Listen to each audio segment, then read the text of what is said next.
Hello friends, आजचा आपला vlog हा ट्रॅव्हल व्लॉग असणार आहे. तर आज मी कानिफनाथ श्री कानिफनाथांचे मंदिर जे पुणे जिल्ह्यातील पुरंदर तालुक्यातील सासवडपासून बोबगाव हे गावाजवळ कानिफनाथ डोंगरावरती वसलेलं आहे.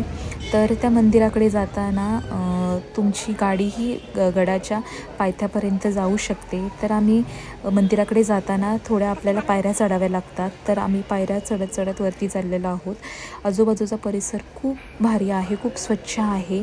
तिथे जसं जसं आपण पायऱ्या चढत वरती मंदिराकडे जातो आहोत तसं तसं तिथे एवढं भारी प्रसन्न वाटत होतं. तुम्हाला व्हिडिओमध्ये दिसतच असणार आहे. खूप प्रसन्न वातावरण होतं आणि ह्या मंदिराच्या आजूबाजूचा परिसरही खूप स्वच्छ होता आणि खूप म्हणजे जे सूर्याची किरणं पडत होती मंदिरावरती तर अजून खूप भारी दिसत होतं हे मंदिर. तर आम्ही मंदिराच्या आतमध्ये पोहोचलो. तर ह्या मंदिराचं असं एक वैशिष्ट्य आहे की जे हे मंदिर आहे या मंदिराच्या आतमध्ये गाभाऱ्यात जाण्यासाठी 9x11 इंचाची जी 9x11 इंचाची चौकोनातूनच प्रवेश करावा लागतो.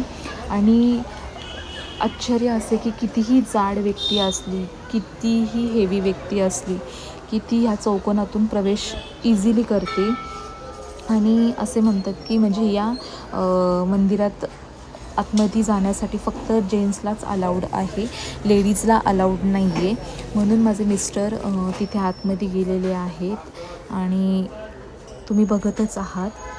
तर असंही म्हटले जाते की श्रीकृष्णांच्या आदेशाने 9 नारायणांनी वेगवेगळ्या नाथांच्या रूपाने अवतार घेतलेला होता आणि त्यातीलच हे श्री कानिफनाथ हिमालयामध्ये एका हत्तीच्या कानातून प्रकट झालेले होते. तर त्यांनी या डोंगरावरती तप केलेलं होतं. तर म्हणून इथे हे मंदिर बांधलेले आहे. त्यानंतर कानिफनाथांनी नगर जिल्ह्यातील मडी गावामध्ये जाऊन समाधी घेतलेली आहे.